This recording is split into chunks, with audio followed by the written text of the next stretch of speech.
You won't believe the secret I uncovered about my husband. He told me to smile, to act normal, to be the perfect wife at his boss's fancy party. But the second I stepped inside and saw who the host really was, I knew I couldn't keep quiet. So I looked him dead in the eye and said, "Hi, Dad. Stay with me, because what happened next tore two families apart. My name is Emily Parker, and I'm 29 years old. Until 2 months ago, I thought I had a perfectly ordinary marriage. My husband, Daniel, was charming, ambitious, and always polished when it came to appearances. He worked as a financial analyst at a prestigious firm downtown, and I had always been the one standing proudly by his side at dinners, office events, and holiday gatherings. At least, that's what I believed my role was. The cracks began to show the night he came home with an invitation in his hand. A sleek, embossed card tucked inside a black envelope. "Emily," he said, placing it on the kitchen counter like it was a golden ticket. "We've been invited to Mr. Harrington's annual gala. It's a big deal. Everyone who's anyone will be there." I glanced at the invitation. The Harrington name stirred something in me. Not recognition exactly, but a strange unease I couldn't place. Daniel leaned close, brushing a strand of hair from my face. "I need you to look stunning, act refined, and most importantly," he paused, "act normal. Don't say anything out of turn. Don't get curious." I laughed, a little taken aback. "Act normal? What's that supposed to mean?" His jaw tightened, the faintest flicker of irritation passing over his features. "Just don't embarrass me, Emily. This night matters." It wasn't the words themselves that unsettled me. It was his tone. Cold. Almost warning. That was the first time I felt it, the weight of something hidden between us. In the weeks leading up to the gala, Daniel grew restless. He worked late, spent hours locked in his study, and kept his phone face down on the nightstand. Whenever I asked questions, he'd brush them off with a kiss on my forehead and a quick, "Don't worry about it, Em. Trust me." But trust was harder and harder to give. The night of the party arrived in a haze of silk and champagne. Daniel bought me a new dress, midnight blue, with a neckline lower than I would have chosen myself. "You'll look perfect," he said, fastening a diamond bracelet around my wrist. "Just smile. Don't overthink. Tonight is about me." We drove to the Harrington estate in silence. The mansion loomed like something out of a movie, grand columns, glass chandeliers visible even from the driveway, and valet attendants in black uniforms waiting by the gates. My palms were clammy. Something about the name Harrington still nagged at me, like a half-forgotten memory clawing to the surface. Daniel's hand tightened around mine as we approached the front door. "Remember what I said. Act normal." But the moment the door opened, all thoughts of compliance vanished. Because standing in the grand foyer, holding a glass of whiskey, was a man I knew far too well. His hair silvered, his posture commanding, his eyes sharp as ever. I froze. Daniel kept walking, oblivious to the storm rising inside me. The host turned, saw me, and his glass nearly slipped from his hand. "Emily," he breathed. And in that instant, everything fell into place. The Harrington estate. The unease in my chest. The name that had haunted me since childhood. This wasn't just Daniel's boss. This was my father. I turned to Daniel, my pulse roaring in my ears. "Care to explain why my husband's boss is the man who walked out on me 20 years ago?" Daniel's grip on my hand went rigid, almost crushing. He froze mid-step, then turned to me with a smile so forced it looked painful. "Emily," he hissed under his breath. "What are you doing?" "What am I doing?" My voice shook, but I forced myself to stand tall. "That's my father, Daniel. My father. The man you never thought to mention when you told me to act normal." The room had quieted. A few heads turned in our direction, whispers rippling across the polished marble floor.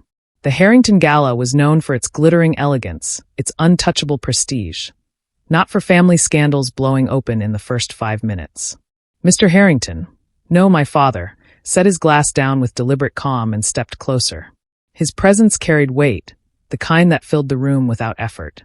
"Emily," he said again, softer this time, like he was testing the sound of my name. "You've grown." The audacity. 20 years without a word. 20 years of birthdays missed. Of nights my mother cried into her pillow. Of me staring at the front door wondering if he'd ever walk back in. And now here he was. A billionaire host, Daniel's boss, looking at me like I was some ghost from his past. I wanted to scream. Instead, I smiled, sharp and cold. "I almost didn't recognize you. Hard to, after you vanished from our lives without a trace." The whispers grew louder. Daniel stepped in quickly, his face pale, a sheen of sweat glistening on his temple. Emily, please, not here. Not like this. My father's eyes flicked to Daniel, and something unspoken passed between them. Recognition. Agreement. Guilt. My stomach lurched. You knew? I asked Daniel, my voice breaking. You knew he was my father, and you kept it from me? Daniel's mouth opened, then closed. No denial. Just silence, which was worse than any confession. The air between us turned electric. My chest heaved as betrayal sank deeper, a knife twisting in slow motion. Around us, the gala guests pretended to sip their champagne, but every ear was tuned to our corner of the room. Emily. My father's voice was steady, almost pleading. This isn't the place. Let's talk privately. Please. I laughed bitterly, and it echoed louder than I expected. You don't get to please me. You don't get to ask for anything. Daniel tugged my arm, whispering urgently, stop. You'll ruin everything. That was it. Ruin everything? As if this night was about him. As if my pain, my history, my family's brokenness was just a messy detail he needed me to keep hidden for his career. I yanked my arm free. No, Daniel. You've already ruined everything. My father's eyes darted between us, confusion and discomfort clouding his expression. And suddenly I realized he wasn't just surprised to see me. He was scared. That's when it hit me. My father and my husband weren't just connected by a job. There was another secret between them. One they'd both do anything to keep buried. The rest of the foyer seemed to vanish, leaving only the three of us in a suffocating triangle of truth. My chest tightened, breath shallow, as the realization sank in. My husband and my father weren't strangers. They were bound by something darker, something they didn't want me to know. Daniel finally spoke, his voice low and taut. Emily, not here. Let's just enjoy the evening, and we'll talk about this later. Enjoy the evening? I spat, my tone slicing through the hush. You've been lying to me for years, Daniel. And you. I turned to my father. You don't get to waltz back into my life as if nothing happened. A few guests excused themselves, clearly unwilling to stand in the blast radius. But others lingered, fascinated. After all, what's a party without a scandal? My father raised his hands slightly, palms out, like he was trying to calm an angry child. Emily, I didn't expect you here tonight. Daniel and I, the way he said it, the way he hesitated. My blood ran cold. You and Daniel, what? My voice cracked. What aren't you telling me? Daniel reached for my arm again, but I stepped back, my heels clacking against the marble like gunshots. The chandelier above glittered mockingly, 1,000 shards of light bearing witness. Emily. Daniel's jaw flexed, the mask of his polished charm slipping. Don't make a scene. But it was too late for that. The scene was made. And then, in a tone that was too casual, too smooth, my father said, she was never supposed to find out like this. The words slammed into me like a physical blow. My vision blurred at the edges, fury and heartbreak colliding in my chest. Find out what? I demanded. My voice was no longer trembling. It was steady, razor sharp. Neither of them answered. They just exchanged a look, a silent, heavy look that told me everything I needed to know. They were united. Against me. I stumbled back a step, my stomach twisting. You've both been keeping something from me. Haven't you? Daniel swallowed hard, his Adam's apple bobbing. My father exhaled slowly, as if bracing himself. I scanned their faces, desperate for cracks in their armor, for any slip that would reveal the truth. And then I saw it, a flicker of guilt in Daniel's eyes. I knew that look. I'd seen it before years ago, when I'd caught him in smaller lies. But this wasn't small. This was seismic. The ground beneath me felt unstable, like the marble floor itself might shatter. My voice came out in a whisper, but it carried through the room. What are you hiding from me? For the first time, Daniel dropped his gaze. My father pressed a hand to his brow, muttering something under his breath. And that was when the doors to the dining hall opened, and a woman's voice rang out. Dinner is served. The timing was merciless. The conversation fractured, leaving me dangling on the edge of answers I didn't yet have. Daniel touched my back, steering me forward. Not here, he murmured again. But my mind was already racing. If they thought I would sit quietly through a 5-course meal while they hid the truth from me, they didn't know me at all. Tonight, I was going to uncover everything, no matter what it cost. The dining hall was a cathedral of wealth. Crystal chandeliers glowed overhead, polished silver gleamed on white linen, and a table long enough to seat 30 stretched before us. It was the kind of room meant to silence people with its grandeur. But nothing could silence the storm inside me. Daniel guided me to a seat near the center, his hand pressing a little too firmly at my back. My father took his place at the head of the table, commanding the room with ease, as if he hadn't just been unmasked in the foyer as the ghost of my past. Servers poured wine into sparkling glasses. Conversation bubbled politely around me, but I barely heard a word. My eyes flicked from Daniel to my father, watching their subtle glances, the way their shoulders stiffened whenever I leaned in too close. They were hiding something, and now that I'd seen the edges of it, I couldn't unsee it. The first course arrived, seared scallops on a delicate bed of greens. I pushed the plate away untouched. Daniel leaned close, his voice low and sharp. "Stop glaring at him. You're drawing attention." I turned to him with a smile so brittle it could have cut glass. "Good. Maybe someone else will notice too." Across the table, my father cleared his throat, raising his wineglass. "To family," he said. "And to the future." Family. The word curdled in my stomach. The other guests echoed his toast, lifting their glasses, but I kept mine planted firmly on the table. My father's eyes flickered toward me, a brief flash of irritation before his mask slid back into place. The second course arrived, roasted duck with a cherry glaze. I barely touched it either. I was too busy listening. 2 seats down, I caught fragments of a whispered conversation between a junior associate and his wife. "You know Harrington Personal Investments. Daniel handles all the private accounts." My chest tightened. Daniel had told me his work was strictly corporate, nothing personal, nothing messy. Yet here was proof. His hands weren't just crunching numbers. They were tangled in my father's fortune. I turned to Daniel, my voice a soft hiss. "Private accounts? You didn't tell me you were managing his money." Daniel's fork froze halfway to his mouth. "Emily, not now." But I didn't care about now or later. My whole life, men had told me to wait, to be patient, to sit quietly while they played their games. Not anymore. "Answer me," I pressed. His knuckles whitened around the fork. He didn't answer, which told me everything. By the time dessert was served, a decadent chocolate souffle that none of us deserved, I was shaking with the need to explode. I looked down the table at my father, then at Daniel beside me, both men so composed, so practiced. And then I saw it, a file folder tucked beneath my father's chair.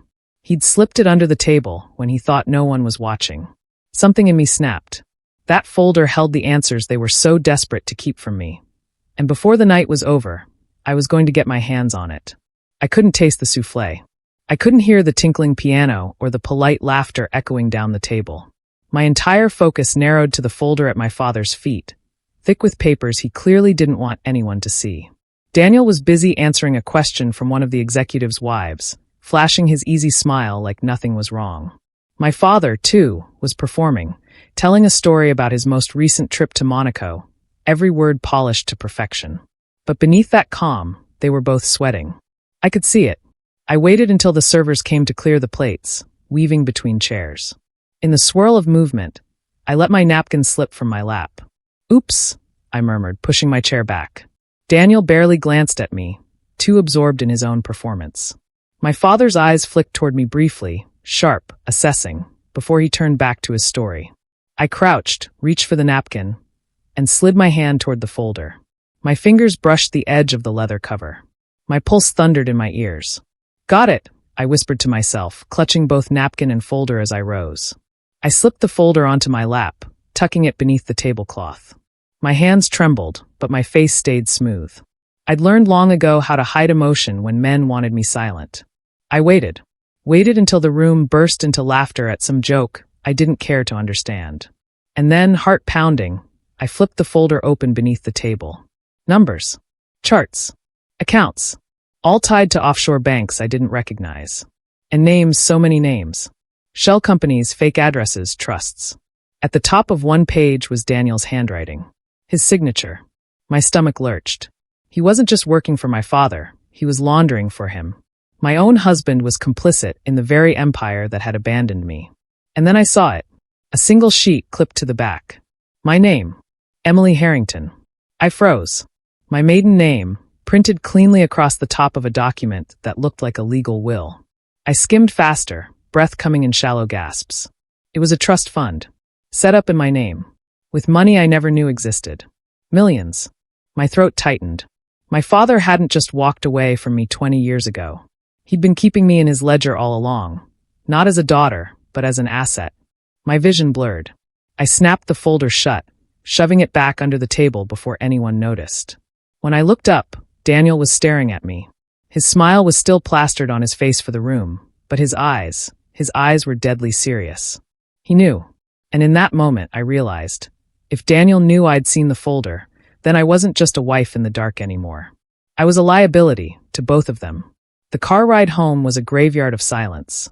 Daniel's hand stayed fixed on the steering wheel, his jaw locked so tight I could see the muscle twitching in his cheek. Streetlights streaked across the windshield in sharp, cold flashes. I clutched my clutch bag in my lap, fingers digging into the fabric, replaying every detail of the folder in my mind. Offshore accounts. His signature. My name tied to money I'd never seen. When he finally spoke, his voice was low even. Too even. What exactly did you see? I swallowed hard, forcing my own voice not to shake. Enough. His eyes flicked toward me briefly before returning to the road. Then you know you've made a mistake. The way he said it, like a threat disguised as concern, sent ice through my veins. A mistake, I snapped. You've been lying to me for years, Daniel. You told me your work was boring spreadsheets and tax codes, when really you're laundering my father's money. My father, the man who abandoned me. And you didn't think I deserved to know. His hands tightened on the wheel. You don't understand. Then explain it to me. My voice rose, raw and shaking. Because right now, all I see is the man I married living a double life. My father's accomplice. His puppet. The car screeched as Daniel pulled suddenly into our driveway. He slammed it into park and turned to me, eyes blazing. I did it for us. The words hung between us, heavy and absurd. For us? I laughed bitterly. Don't you dare twist this. You did it for yourself. For the money. For the power. His face hardened. You think you're the only one who's been betrayed here? You think I wanted to work for him? You have no idea the kind of man he is, Emily. What he holds over me. I froze, my anger colliding with confusion. What do you mean? He looked away, running a hand through his hair. For the first time all night, he seemed vulnerable. Not the polished man in his tailored suit, but someone trapped. Cornered. There are things about your family you don't know, he said quietly. Things that would destroy you if you found out. I kept you away from it to protect you. My pulse pounded in my ears. Protect me? By lying to me every single day of our marriage. His jaw worked. He didn't answer. I reached for the door handle, desperate to escape the suffocating air between us. But his hand shot out, gripping my wrist. His eyes locked on mine, dark and frantic. You can't tell anyone what you saw tonight. Do you understand me? Not your friends. Not your colleagues. Not even your mother. I yanked my wrist free, my voice cold as steel. And if I do? His silence was answer enough. That night, lying awake in the dark beside the stranger I once called my husband, I made myself a promise. If both Daniel and my father had built their lives on secrets, then I would be the one to burn those secrets into the light. I didn't sleep that night. Instead, I lay in the dark, listening to Daniel's steady breathing beside me, my mind racing with the folder's contents. Offshore accounts. My name. The millions hidden like some pawn in a game I never asked to play. By dawn, I knew exactly what I had to do. 2 nights later, my father hosted another gathering, smaller, more intimate. A celebration for his inner circle. Daniel tried to convince me not to attend, but I insisted. He couldn't refuse without looking suspicious. I dressed in silence, sliding the tiniest flash drive into my purse. I had spent the last 48 hours carefully scanning and copying the contents of that folder. Every damning page, every hidden account, every signature. I was done playing their game. The room was alive when I arrived, champagne glasses clinking, laughter bubbling, business talk disguised as pleasantries. My father greeted me with his perfectly rehearsed smile, pressing a kiss to my cheek as if 20 years of abandonment could be erased with one gesture. Emily, he said warmly, I'm glad you're here. I met his eyes, steady and cold. So am I. Dinner began, courses flowing seamlessly, the conversation polite and practiced. But beneath the crystal chandeliers, tension coiled tighter and tighter. I caught Daniel watching me, suspicion darkening his face. My father too, though he hid it behind charm. When dessert arrived, I stood lifting my glass. I'd like to make a toast. The room quieted instantly. Dozens of eyes fixed on me. Daniel's jaw clenched. My father's smile thinned. I raised my glass high. To truth. And then I pulled the flash drive from my purse. The projector in the corner, set up for a company presentation later, blinked to life as I plugged it in. Pages filled the screen. Account ledgers. Wire transfers. Fake corporations. Daniel's signature beside my father's. Gasps rippled across the table. Chairs scraped back. Whispers erupted. "This," I said, my voice steady despite the shaking in my hands, "is what my husband and my father have been hiding. A web of accounts spanning countries, laundering millions." And look, I clicked forward. My name filled the screen, tied to a trust I'd never seen. Even I was just another asset. Not a daughter. Not a wife. Just a pawn in their empire. My father shot to his feet. "Emily, enough." No, my voice cut sharper than his. "You had enough when you left me as a child. You had enough when you bought my husband with your dirty money. Tonight," I looked around the room, meeting every stunned gaze. "I have enough." Daniel lunged for the projector, but it was too late. Phones were already out, photos snapped, evidence spreading faster than he could stop it. The empire they'd built on secrecy collapsed in minutes. I set my glass down, the crystal ringing like a bell.